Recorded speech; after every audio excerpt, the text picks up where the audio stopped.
Ha ha ha! Welcome back, ladies and gentlemen, to another episode of Grade A Power Plays on the Grade A Fantasy Channel. Today's a big slate. Let's get right into it. What happened yesterday? Not a damn thing. Uh, Fantasy wise, they did okay, but yeah, nothing hit at all. So we'll go over the and then Drew Doughty got ruled out. I think like 12 minutes before the puck dropped. So I guess the best thing that happened was we got the money back. There goes Quentin right there. Kevin LaFerriere, that didn't work out. Those are the best from before. But we're here to get right back at it. And let's scroll from the bottom. And just in case y'all didn't know, yes, a couple of weeks ago I did take Columbus. That was placed on the 21st of February. So pretty much during Four Nations break, pretty much. Or the end of the Four Nations break. I caught them at 6:30. I think the last time I saw that bet, I think it's at 585 right now. So it dropped a bit, but not too bad. But before I get into the picks, a quick reason why I'm going with this round robin today. The Columbus Red Wings game is one of the big games of the day. Both teams are pretty much fighting for playoff spots. Currently, both are in the playoffs, but right now, this is definitely without doubt one of the bigger games. I mean, two organizations in the recent years where you wouldn't think they'll be ever involved in a big game, let alone them playing each other being a big game. But with about a month and a half left in the season as of today, I would think this will definitely be something to remember down the line. Right now, I just with the round robin, obviously you're hoping to at least not ruin the entire parlay if you miss by one or two. As you can see here, I did these by combinations of two. And I have some nice plus money odds. Columbus money line, Boston money line, San Jose money line, Nashville money line, and Anaheim. Nashville I like because they're at home. They have Winnipeg on the back-to-back. And most likely, it's not confirmed yet, but more than likely it should be Comrie being the goalie since Hellebuck went last night. Anaheim money line, I think they're fresh. At home, they have Vancouver on a back-to-back. Vancouver has played well. Why do I like that even more is because Solvis will be the goalie. It will be Lankinen, and Lucas Dostar has had a solid season. Vancouver has a hard time generating, so that's why I picked that money line. Am I worried about the San Jose money line? Yes, but it's plus 176. So if that messes up, plus combinations of twos, like there's a possibility that Columbus and Anaheim both hit, so that's a nice money line there. But plus 176, I would love that for that to hit. Like I said, Montreal's not the defensive juggernaut. I think Montreal is the better team, yes, but they're not defensive juggernauts. So Sam Montembeault, Georgiev, this is a rematch from about I think a month ago, if I'm not mistaken, and Montreal won 4-3. So this game can go either way, even though Montreal did look impressive against Carolina. Boston against the Islanders, I just have no faith against the Islanders at all. I do like Boston to bounce back at home. Like I said, they can play a grungy style, and then, like I said, the way the Islanders play kind of fits into Boston. The only thing is, obviously, I'm worried about that is almost even money. Can Boston stay out of the penalty box? But guess what? They're going against a very in-depth power play, so I kind of like that there. Columbus. Hey, against my Red Wings, I love Blue Jackets too. They've been fun to bet along with San Jose, but I like the plus money odds there in this tight matchup. If anything, if you were to ask me right now, I definitely feel really confident in 3 out of the 5, maybe 4 out of 5. I don't think I'm gonna get 5 out of 5, but I think I could get definitely 3 or 4 out of 5, which should have a nice return by 2 round robins, and then there's the 3 combinations. So I'm to have at least a decent night. I'm looking for at least 3 teams to win tonight. At least it's a very good night. It's a good night if 3 teams win. It's a really good night if 4 teams win, and then obviously it's an amazing night if everybody goes. Then you get the full value of the round robin. For the 3 pick, 557 on the line, and for the pairs, and for the 2 pairs, it's 250 online. So let's get right into it. We'll go right into the San Jose Montreal game, and I still got best to take care of here too. So once again, Georgiev, Montembeault, confirmed goalies around between 11 a.m. and 12 noon. But what sucks about this game? We'll just tap on this. Well, what sucks about this game is the point value for Suzuki and Caulfield are tremendously high. 215, 188. Still is nowhere near plus even money. So taking Lane Hudson by himself for the assist, I got that earlier as you saw. It's still plus 100, so definitely something to look at. I still need to do the pairs for, if I'm not mistaken, all I have right here right now. I still need to do the pairs for the Eklund line. I did get the power plays though, so Eklund is plus 370. I've been doing a lot of sprinkling with the power plays because I'm really focusing on 2 games, even though I like 3. Mac and Celebrini plus 280 to Foley. These are still 2 teams in the top 10 in penalty minutes, so this is definitely something that could obviously happen. Last time these 2 teams played, like I said, a month ago, or pretty much earlier this month, and since it's a short month, you could basically say like 23, 24 days ago when they last played, there were 3 power plays scored in that game, and it was this same matchup. Zetterlund versus, Montembeau versus Georgiev. There was 3 power play goals, 2 on the Montreal side, 4 power play goals, 2 on the Montreal side, 2 on the San Jose side. So I think it's liable to happen again here. Like I said, impressive showing by Montreal when they first came out and literally demolished Carolina. But we can still get some of this even in a 3-2 or 3-3 game that goes into a shootout and stuff like that. So Lane Hudson obviously operating the power play. Got to take him for the assist. We could get the assist with Lane Hudson on the power play point plus 250. Cole Caulfield for a power play plus 260. Even Suzuki's kind of high on the power play, so we didn't take much there. We took more of San Jose on the power play, but we can get some value on that amazing top line and a lot of odds just moving. That's perfect. So we'll just do this right now in front of you guys. Celebrini, and damn it, they just moved Celebrini, Eklund.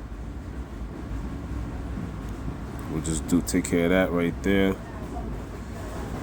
It went down just a bit. I had it at 128 earlier when I was doing my notes. So Celebrini, Eklund is placed. Celebrini to Foley will be placed.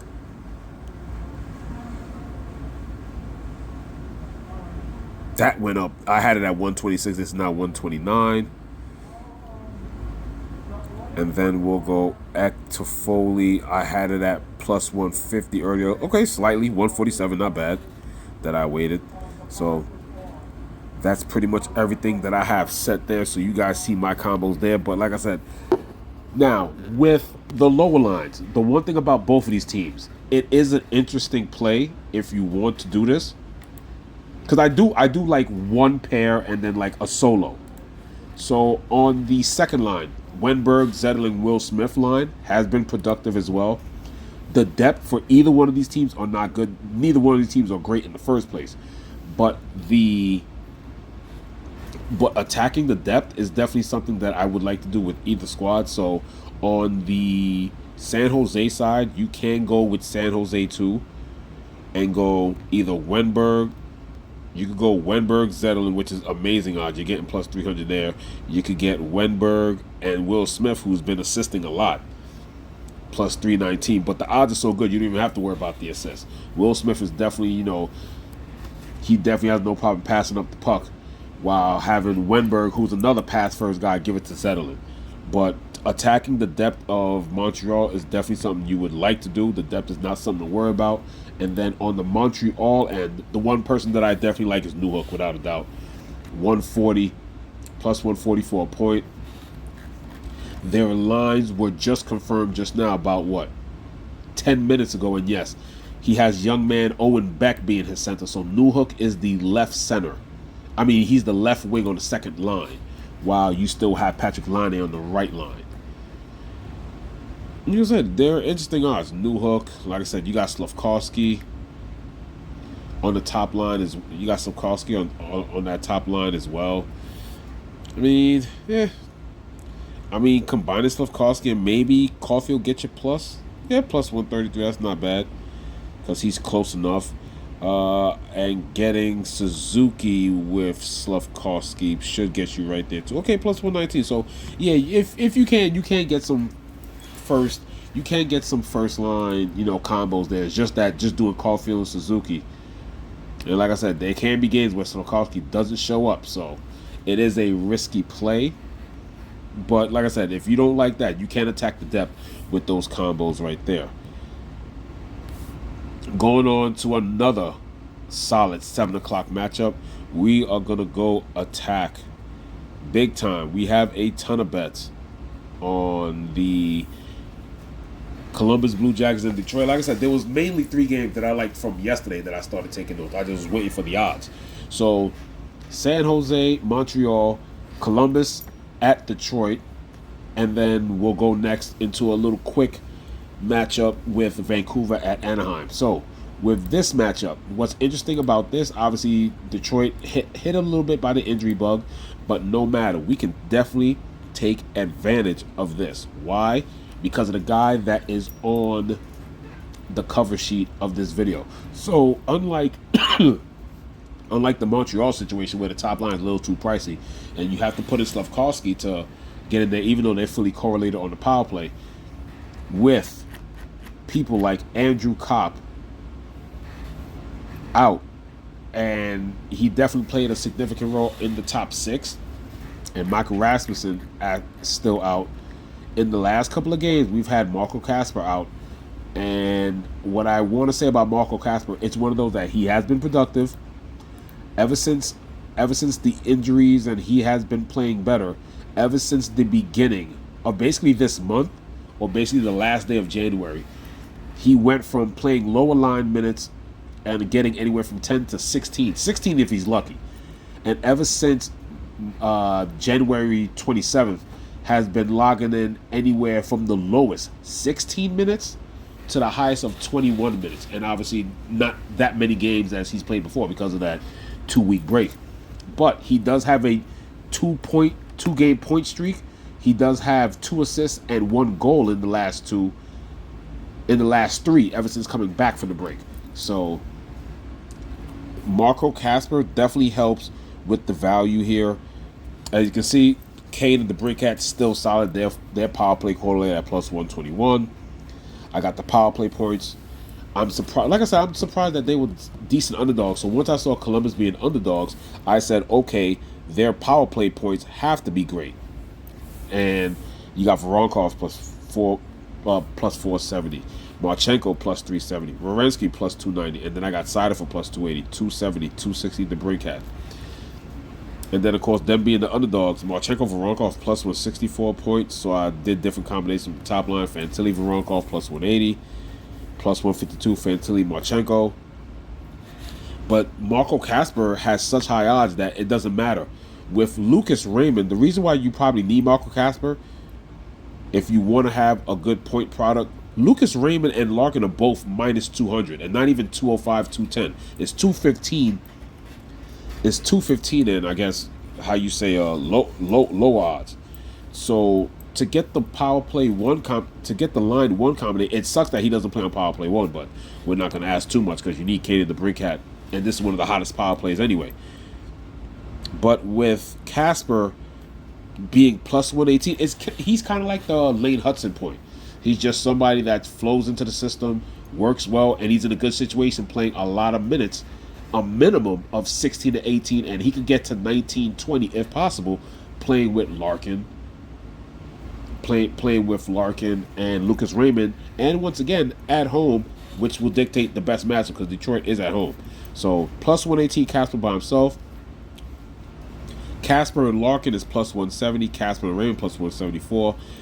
Like I said, I got the top line different combinations there, plus the power plays. Along with that, depth moves as well. Once again, I'm a Detroit fan, and I like Columbus.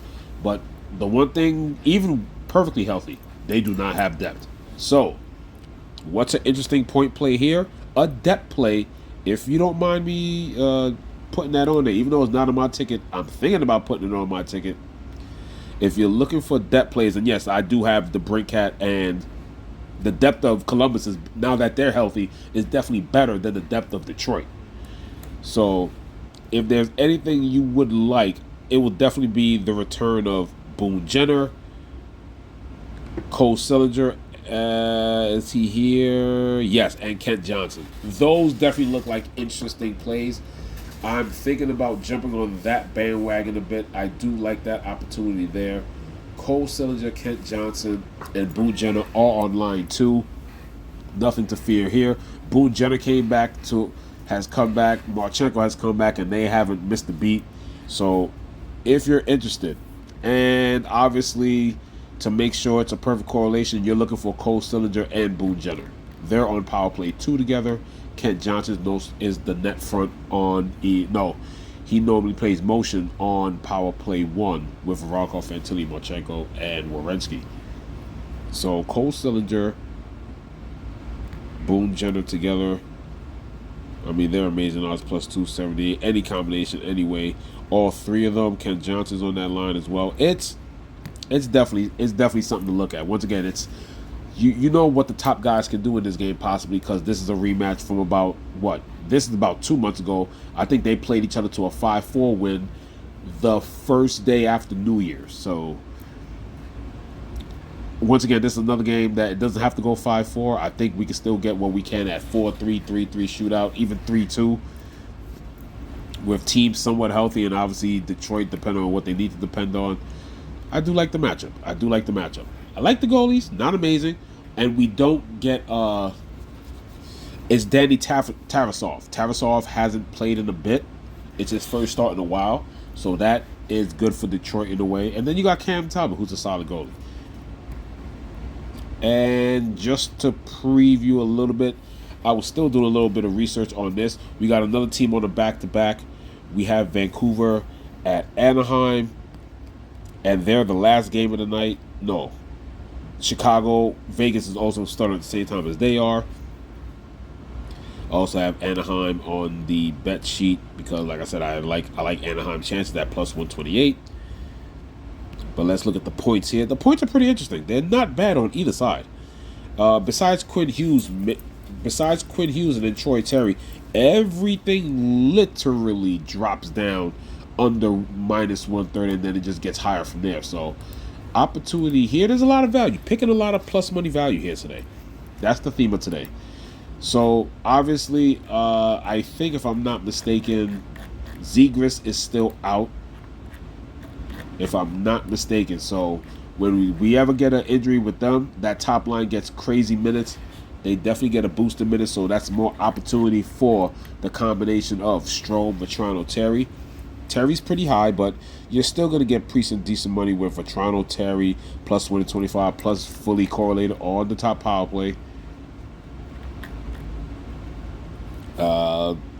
After you see Troy Terry, Vetrano, Strome is always hovering around this point. He's either plus or right there. And then obviously Strome, plus 142. So all that top line combination is pretty solid. Vancouver, obviously on the back-to-back, no line combinations obviously confirmed. But if you go with what we had last night,